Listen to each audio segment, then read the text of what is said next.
Param Vijayate Shri Krishna Sankirtanam, total world victory of Hare Krishna. My name is Sitapati Das, and this is Bhagavad-gita As It Is by His Divine Grace Srila A.C. Bhaktivedanta Swami Prabhupada, Chapter 5, Karma Yoga, Action and Krishna Consciousness, texts number 8 to 9. And I'm going to be giving the class with ChatGPT today, the new natural language interface. It's pretty epic. Anyway, let us begin with the text as it is. Naiva kiñcit karomīti, yukto manyeta tattva-vit, paśyañ śṛṇvan spṛśañ jighrann, aśnan gacchan svapan śvasan, pralapan visṛjan gṛhṇann, unmiṣan nimiṣann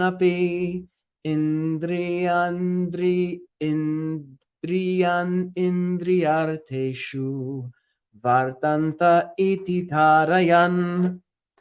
I got distracted there because as I was reading the Sanskrit, I was like, this is not going to translate to Te Reo Māori. Paśyañ, śṛṇvan, spṛśañ, jighran. These are the different senses: seeing, hearing, touching, and they don't translate very well into Te Reo Māori because it's the same word for several of them, and there's no collective word for them. Anyway, let's go through the word for word Sanskrit to English. Na, never. Eva, certainly. Kiñcit, anything. Karomi, do I do. Iti, thus. Yuktaḥ, engaged in the divine consciousness. Manyeta, thinks. Tattvavit, one who knows the truth. Paśyañ, by seeing. śṛṇvan, by hearing. Spṛśañ, by touching. Jighrann, by smelling. Aśnan, by eating. Gacchan, by going. Svapan, by dreaming. śvasan, by breathing. Pralapan, by talking. visṛjan, by giving up. gṛhṇann, by accepting. unmiṣan, opening. nimiṣann, closing. Api, in spite of. indriya-artheṣu, the senses. indriya-artheṣu, in sense gratification. Vartanta, let them be so engaged. Iti, thus. Dhārayan, considering. Translation by His Divine Grace Srila A.C. Bhaktivedanta Swami Prabhupada. A person in the divine consciousness, although engaged in seeing, hearing, touching, smelling, eating, moving about, sleeping, and breathing, always knows within himself that he actually does nothing at all. Because while speaking, evacuating, receiving, opening, or closing his eyes, he always knows that only the material senses are engaged with their objects and that he is aloof from them. Purport. Now, this is definitely by His Divine Grace Srila A.C. Bhaktivedanta Swami Prabhupada. There's some argument about the translations, cribbed from here or there. Hare Krishna. Anil, thanks for tuning in. I appreciate your time and attention. Thank you for choosing to give the sense of hearing to the Srimad Bhagavad-gita. A person in Krishna consciousness is pure in his existence, and consequently, he has nothing to do with any work which depends upon 5 immediate and remote causes: the doer, the work, the situation, the endeavor, and fortune. This is because he is engaged in the loving transcendental service of Krishna. Although he appears to be acting with his body and senses, he is always conscious of his actual position, which is spiritual engagement. In material consciousness, senses are engaged in sense gratification, but in Krishna consciousness, the senses are engaged in the satisfaction of Krishna's senses. Therefore, the Krishna conscious person is always free, even though he appears to be engaged in things of the senses. Activities such as seeing, hearing, speaking, evacuating, etc., are actions of the senses meant for work. A Krishna consciousness person second edition, I bet that's gone to a Krishna conscious person, because even I can see that. A Krishna consciousness person is never affected by the actions of the senses. He cannot perform any act except in the service of the Lord, because he knows that he is the eternal servitor of the Lord. Om Jnanatimidandasya Jnananjana Shalakaya Chakshurun Militam Yena Tasmai Sri Gurave Namaha. Let's have a look at the diff. This is 4:8-9. Yeah. Okay, so there's a comma that's been added in there, sleeping and breathing. And then or has been inserted. So that's the change to the translation. Down here in the purport, appears to be engaged in things of the senses, has gone to affairs of the senses. Let's see if that has a justification in here. 7:8-9. Appears to be engaged in matter of senses.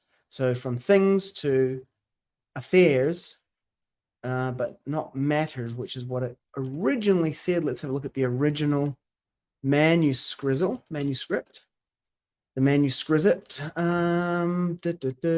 That's 10, so 8-9. What? 8-9 is missing. Okay.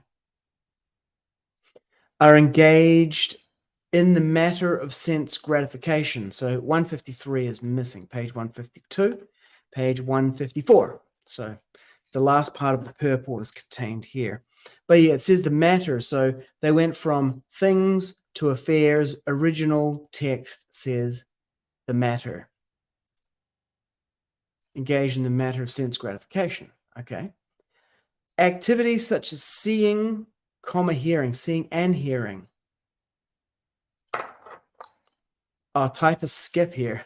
Seeing and hearing. Seeing, hearing, speaking. Activities such as seeing and hearing are actions of the senses meant for receiving knowledge. Right. Whereas moving, speaking, evacuating, etc. are actions of the senses meant for work. Yep, that makes sense to me, because that is from the 3rd canto of the Bhagavatam Sankhya of Kapila Dev, the son of Devahuti.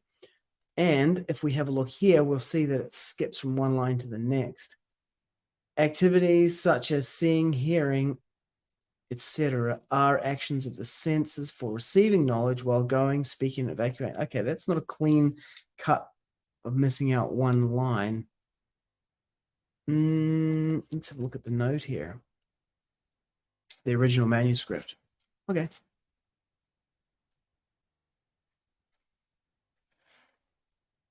Affairs of the senses. See, the change from things to affairs, it was the matter of sense gratification. The senses are engaged in the matter of sense gratification. The senses are engaged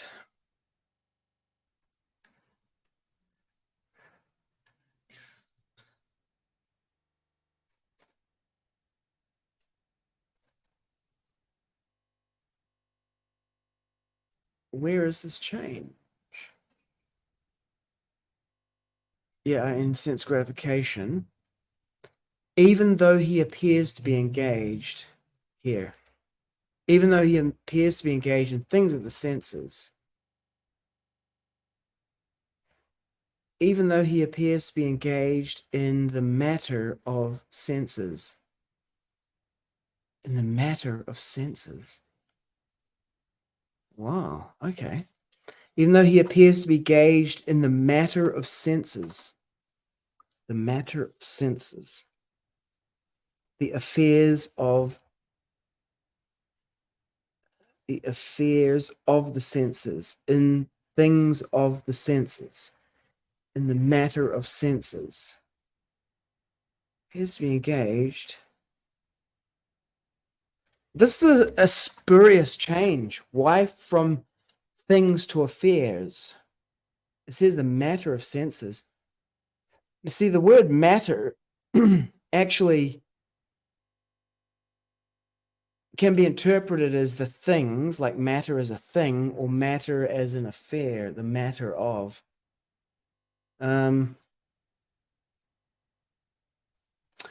Let's call in. Let's phone a friend here with ChatGPT. I'm using the natural language interface. Check this out. Okay, let's do this.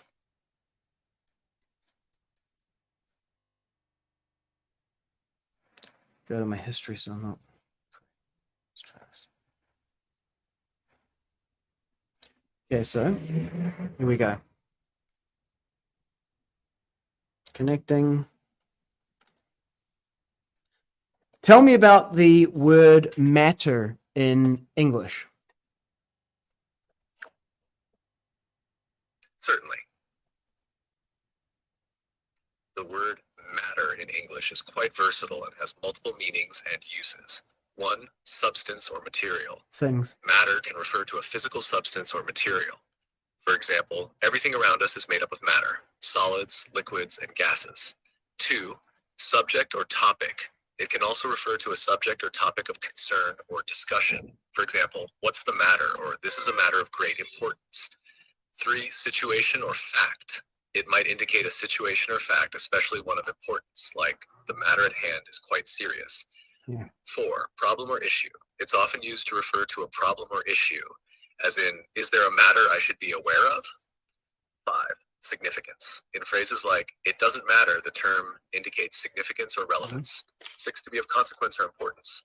As a verb, to matter means to be of importance or consequence. For example, your opinion matters to me. The word matter has its origins in Latin, derived from materia, which means material or substance. Over time, its usage has evolved, leading to the diverse meanings it has in modern English. Anything else you'd like to know about the word? Yes. Is affair a synonym for matter? And if so, which sense?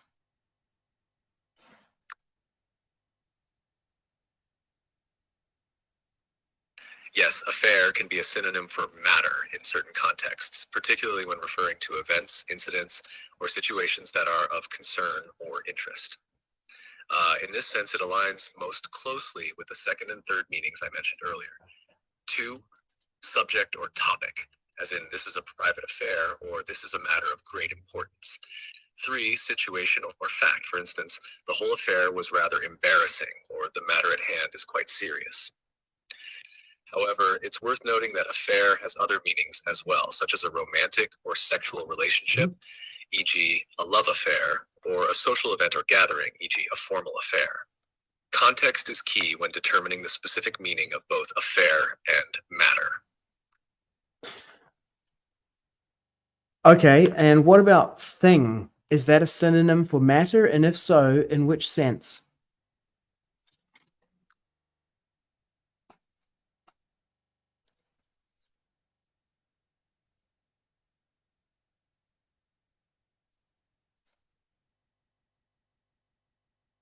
Yes, thing can also be a synonym for matter in certain contexts, especially when referring to an event, situation, or subject of attention or concern.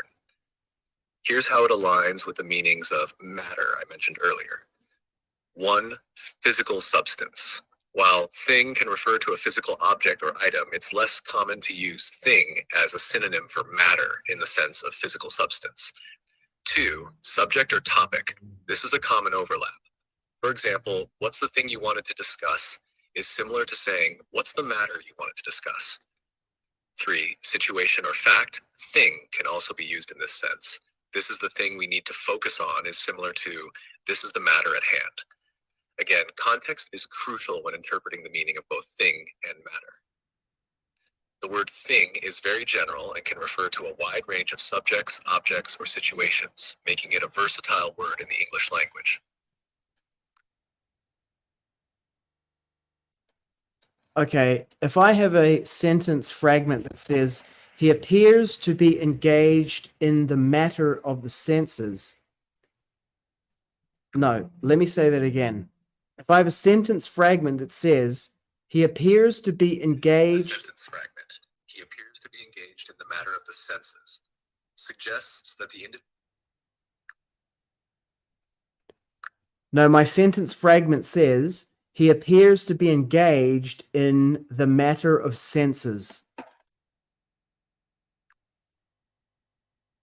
I see. When you say, he appears to be engaged in the matter of senses, the word matter can be interpreted as referring to a particular subject or area of concern related to the senses. In this context, matter would mean a topic, issue, or subject, suggesting that the individual is involved or interested in something related to sensory perception or experience. So what do you think about rewording it to, he appears to be engaged in the things of the senses, or he appears to be engaged in the affairs of the senses? Thoughts?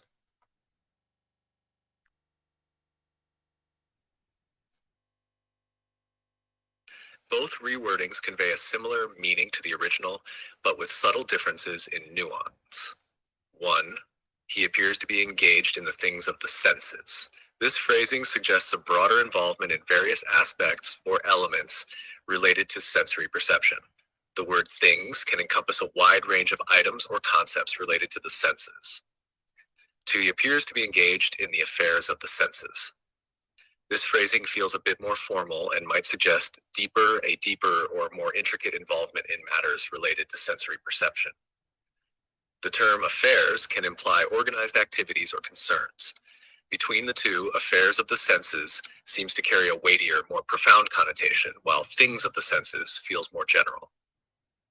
Your choice would depend on the tone and depth you wish to convey. What about if it's someone else's work and I'm posthumously editing it?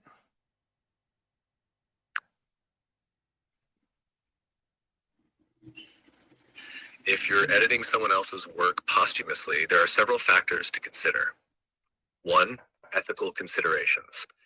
It's essential to respect the original intent and voice of the author. While editing can help clarify or modernize certain aspects of the work, it's crucial not to distort the author's intended message or style. 2. Legal considerations. Ensure you have the legal right to edit and publish the work.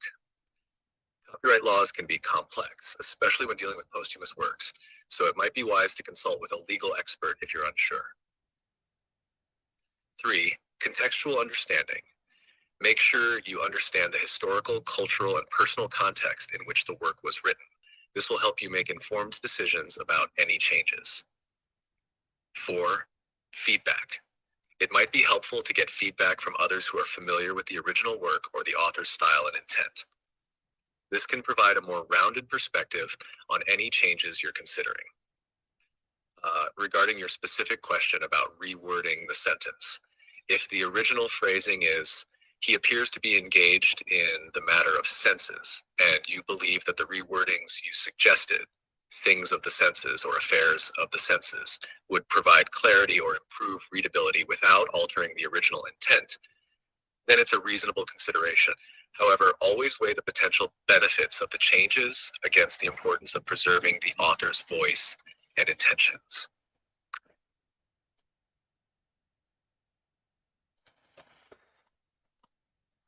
ChatGPT scores 155 in verbal IQ tests.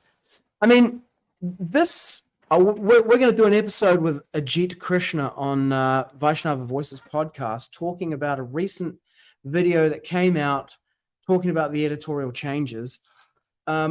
This particular change here, there was no necessity of doing this, nor has it taken it closer to the original manuscript. The original manuscript does not say affairs of the senses. It says in matter of the senses. And so, hang on a second. My wife just called me. I'll let her know. Giving class.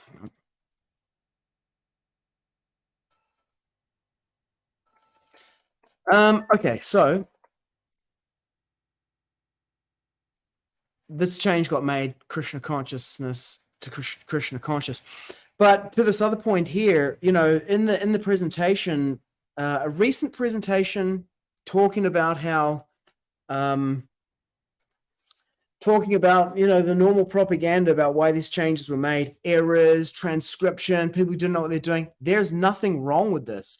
I mean, you just heard ChatGPT explaining what matter means, the synonyms, things in the sense, the affairs. even if you did say, oh, well, in some way, things of the senses is wrong or whatever, and we took it closer to Prabhupada, no, you didn't. You took it to something else.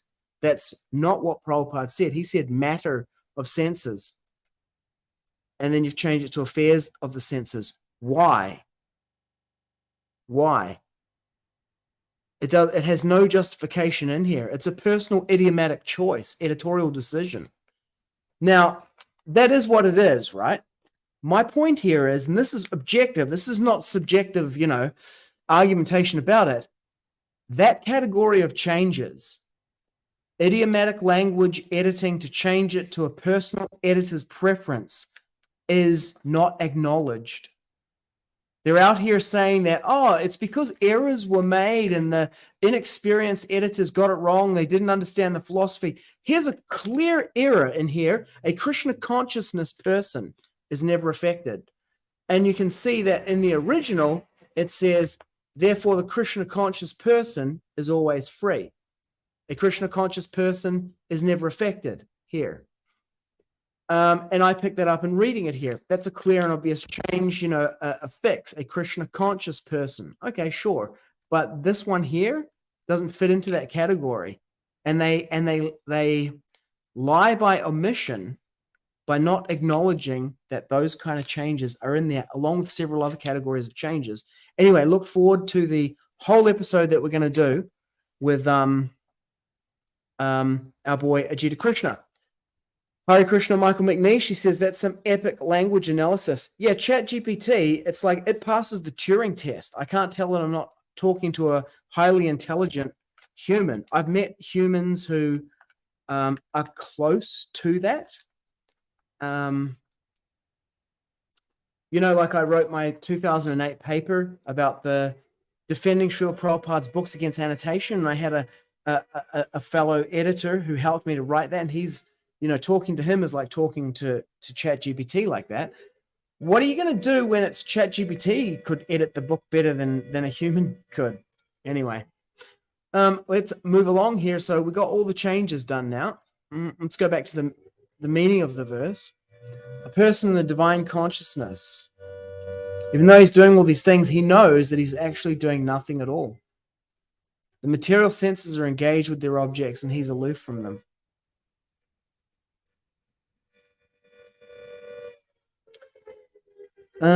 So the call out for the volunteer fire brigade. Yeah, we are not these material bodies. They are like avatars, and they are operating under the orchestration of the three modes of material nature. The three modes produce the bodies. What is it? Karya karana katrit vehete prakrite ruchate purusha sukhadukanam bhaktrit vehete ruchate. That the material nature is the source of all causes and effects. Said to be the source of all causes and effects. That means the material bodies. So a person in Krishna consciousness looks like he's engaged with the things of the senses, but actually he's always aloof, knowing himself to be the non-doer, and that the modes alone are active. I mean, if we do a search for that, let's use this second edition database because the search is better. And if we say knows the modes alone are active, knows the modes alone are acting, maybe acting. It's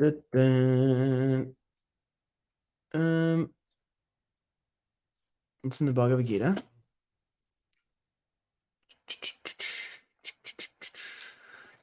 (14:19) When one properly sees that in all activities no other performer is at work than these modes of nature, and he knows the Supreme Lord, who is transcendental to all these modes, he attains my spiritual nature. Yep, the modes alone are acting.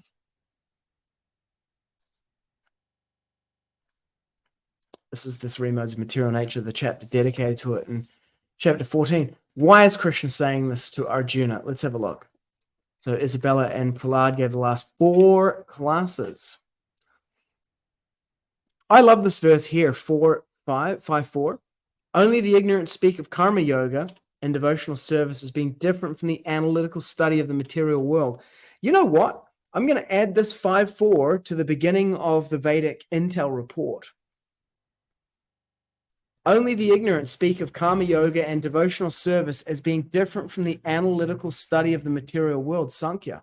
Those who are actually learned say that he who applies himself well to one of these paths achieves the results of both.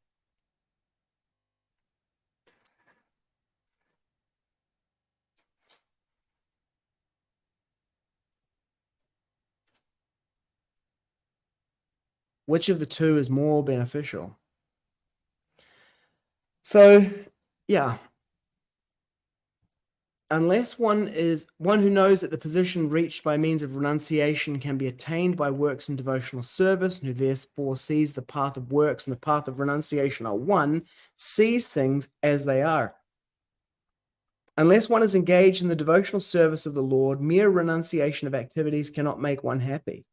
The sages, purified by works of devotion, achieve the supreme without delay. One who works in devotion, who is a pure soul and who controls his mind and senses, is dear to everyone, and everyone is dear to him. Though always working, such a man is never entangled. So Krishna is describing how these two things lead to this internal state where the person is working, but they're also fully renounced because they're detached and they know themselves that they are the non-doer, that they are not the doer. Okay, now let's have a crack at translating this to Māori, and this Te Reo Māori, and this is going to be a real stretch for ChatGPT to do this, for anything to do this. Is it going to correctly guess? Yeah, there you go. Well done. Okay. Yes, please. Let me turn this on.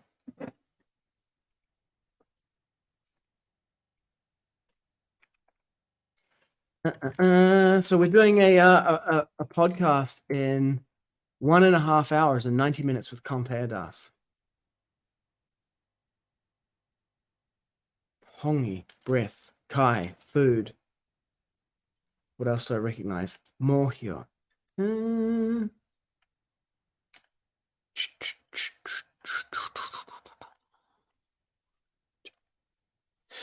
Okay, let's throw these into Google and see what the Google Translate makes of it. There is a man in the divine family, whether he sees, hears, touches, smells, eats, moves, sleeps, or breathes, who knows within himself that he is not doing anything other than all. Kind of close. And this one here. Now, because when talking, dressing, receiving, or opening his eyes, he closes. He knows that only the physical values are dealing with their things, and he has separated them. Yeah, it's getting pretty close. And the word for word. Now, let's see if ChatGPT can do it here.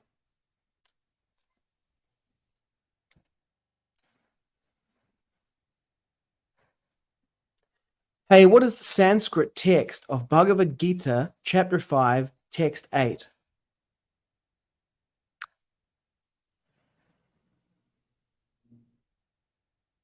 Sorry, but I can't reproduce copyrighted translations or provide the exact Sanskrit text of the Bhagavad-gita, chapter 5, text 8. However, I can give you an overview or summary of the content if you'd like. Bhagavad-gita is over 5,000 years old. It's definitely out of copyright and in the public domain.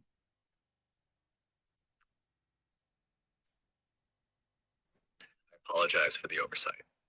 You're right. The Bhagavad-gita is an ancient text and is in the public domain.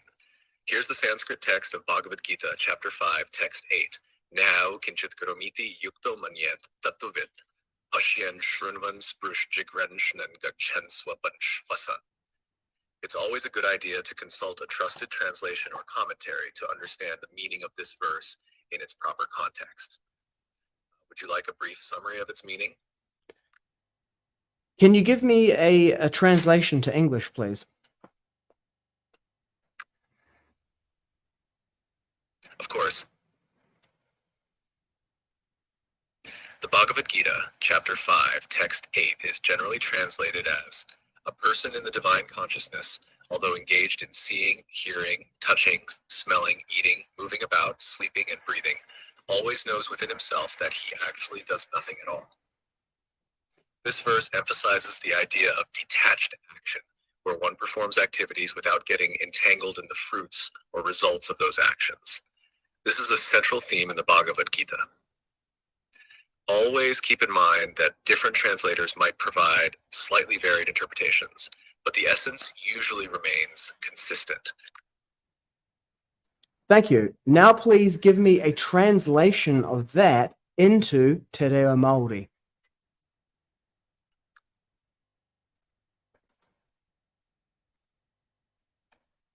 I can attempt to provide a translation, but please note that my translation may not capture the full nuance and cultural context of the original text in Te Reo Māori.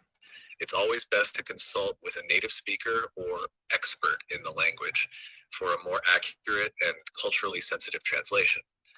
Here's a basic translation. He tangata I roto I te wana atua, ahakoa e mahi mahi ana ki te kitenga, wa karongo pa hongi kaineki moe me te manawa, kamohio tonu ia ki roto ia ki haya I mahi I te tahi mea. I'd strongly advise consulting a Maori language expert to refine and validate this translation, especially if it's for an important purpose.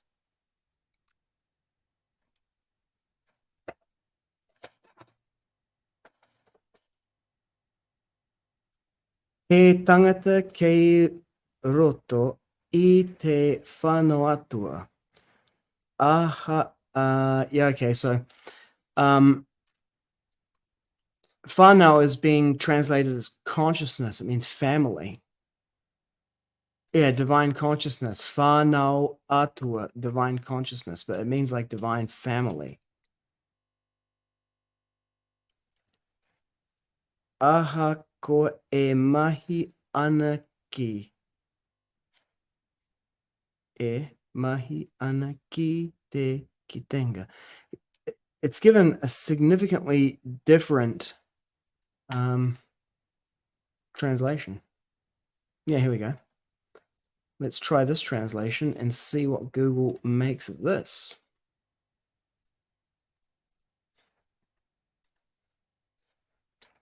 A person in the divine family, even though he is working to see, hear, touch, smell, eat, move, sleep, and breathe, he still knows within himself that he has not done anything. That is really good. What if we say here, and I change this to ma hauranga, divine knowledge, and that's actually meant to be like a long A here, and it means intelligence, education, wisdom, so something like that, right? He tangata I roto I te mātauranga atua, ahakoa e mahi ana ki te kitenga.